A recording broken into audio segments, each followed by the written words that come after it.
This is a brief timeline of the sinking of the Titanic in 1995. At around 11:30 p.m. that day, lookouts spotted the iceberg a quarter of a mile away. They immediately reversed the engines and turned the rudders in order to try and avoid the iceberg. However, the Titanic was moving at such a fast rate that collision with the iceberg would have been unavoidable. At 10 minutes later, the Titanic sidesweeps the iceberg, damaging nearly 300 feet of the hull. Water then begins filling into 6 of the 16 watertight compartments that were damaged. These compartments, however, were only watertight horizontally and not vertically, so the water began spilling over the walls of the compartments, which were only a few feet above the water surface, into the other compartments. This made the Titanic sink even faster than the 2 to 3 days they believed it would take to sink. At around 2 a.m. the next day, the boat pitches with water flooding through the anchor holes and continues to submerge. The propellers are then out of the water at this point. The Titanic tilts at 45 degrees or more, and the upper steel structure begins to disintegrate. The stern rises up out of the water, and the boat fills with water, growing heavier. The survivors of the Titanic say that when the ship broke in half, at this point it sounded like China crashing to the floor. Then the stern slips beneath the surface, and at around 3 a.m. the next day, the Titanic falls and hits the ocean floor. This is how the Titanic sank. Titanic was conceived in 1907 by Britain's White Star Line, a British shipping company to compete with Britain's Cunard Line for the Atlantic shipping trade. It was intended to be one of a trio of passenger ships, the Olympic, the Gigantic, that later called the Britannic, and of course the Titanic, that provided transatlantic transportation. It was intended to be one of the largest, most luxurious, and safest ships to ever set sail. The Titanic was built by Hallard and Wolff Shipyard in Belfast, UK. It completed construction and was finished by 1912 and set sail from Southampton that same year for their main voyage. It was declared to be virtually unsinkable by its engineers, who believed that the Titanic would stay afloat even if 2 of its 16 waterlogged compartments flooded. The challenges faced by the Titanic can be traced back to the arrogant decisions made by the White Star, the parent company of the Titanic. They chose to focus more on the luxury of the ship, making it the most luxurious ship at the time, thus gathering a lot of attention from all social classes. With the emphasis on luxury, less attention was given to safety and security of the ship as well as its performance, disregarding advice from specialists at the time. Furthermore, poor decision-making skills from both the designers and the engineers, as well as the overambition of its captain, had major consequences, resulting in the extensive loss of lives when the Titanic sank. An organization's culture is reflected by what it does, that is, its practices and processes, rather than by what it claims to believe in. During the Titanic's voyage, there were different principles observed by certain individuals responsible for this 1912 disaster. For example, 2 companies in particular, the Hallard and Wolff Shipyard and the White Star Line, were aware of the flaws in the ship that could lead to possible sinking, but chose to ignore it since they were more concerned with attracting as many customers as possible for monetary needs rather than their safety. Another person held accountable was Captain E.J. Smith.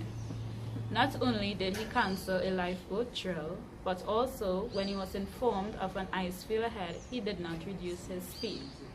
As a person in charge of such a huge ship, his main focus should have been on piloting it rather than tending to first-class passengers. His negligence and carelessness eventually cost him his life as well as others. There were attempts to warn the Titanic from other ships, such as the Californian Cyril Evans and the Frankfurt. However, Jack Phillips, one of the two wireless operators, dismissed them by placing priority on sending out personal messages. While he did receive and pass on some warnings, he asked the senders to stop transmitting them. The Code of Ethics is the rules by which every engineer must live by. Part of this Code of Ethics state that the safety and health of the public must be the priority. Now, in the lead up to the Titanic disaster, this was not always the case. First of all, we're going to look at Captain E.J. Smith. This was his retirement trip. All he had to do was get to New York and his career was over. But he wanted to prove that the Atlantic crossing could be done in 6 days. So he kept the ship above its maximum speed limit. Now, at this speed, it was very difficult to spot icebergs, and he ignored several warnings from his crew and other ships to slow down and to look out for icebergs. His decisions were made not with the safety of his passengers and crew in mind, but with a selfish desire to make his trip a record-breaking trip. Next, we're going to talk about Mr. Thomas Andrews, the architect of the ship.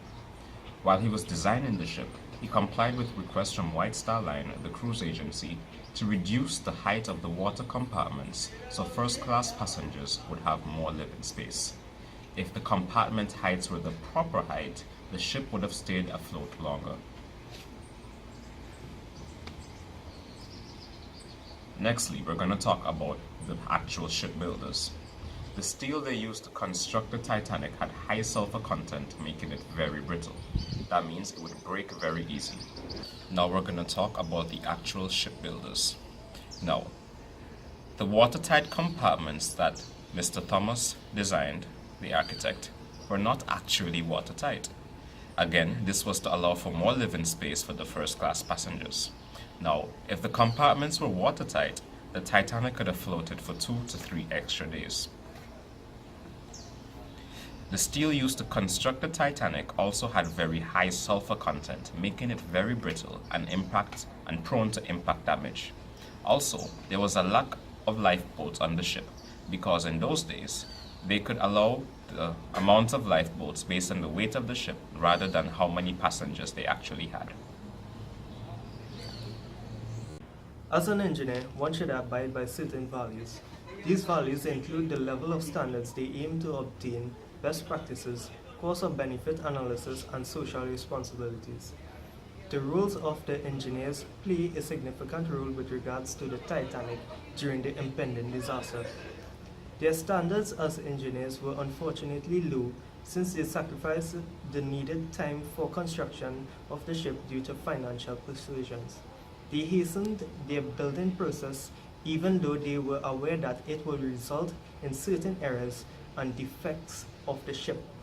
As engineers, they failed to conform to regulations and guidelines expected of them due to the monetary needs and corrupt standards. With respect to practices, it was not considered the very best on engineers' behalf. They had an immoral and unethical system which cost them lives. A grave mistake like that reflected poorly on themselves as well as future engineers. As an engineer, the first thing that should be taken into account when constructing something is the safety of human lives. During construction of the Titanic, engineers were set with the task of building the ship as cost-effective as possible.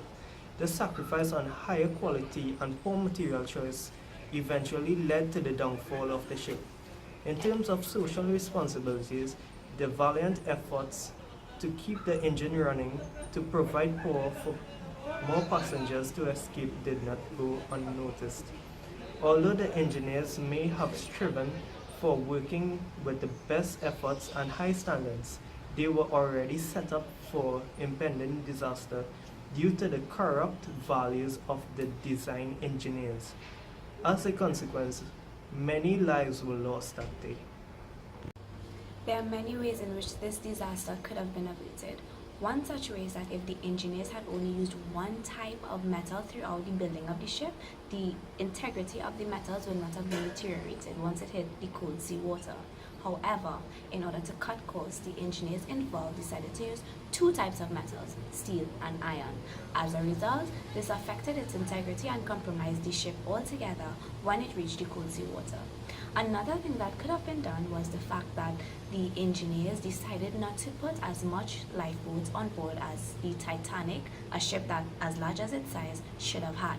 Instead, they saw it as an eyesore and labeled the Titanic as an unsinkable ship. Because of this label and title, they decided that all those lifeboats were not necessary and only decided to put 20 lifeboats on board. As a result, a lot of deaths happened. Lastly, there were 21 recorded warnings that were sent to the captain of the Titanic prior to them hitting the iceberg. If the captain had only taken heed and listened to these warnings, this entire disaster could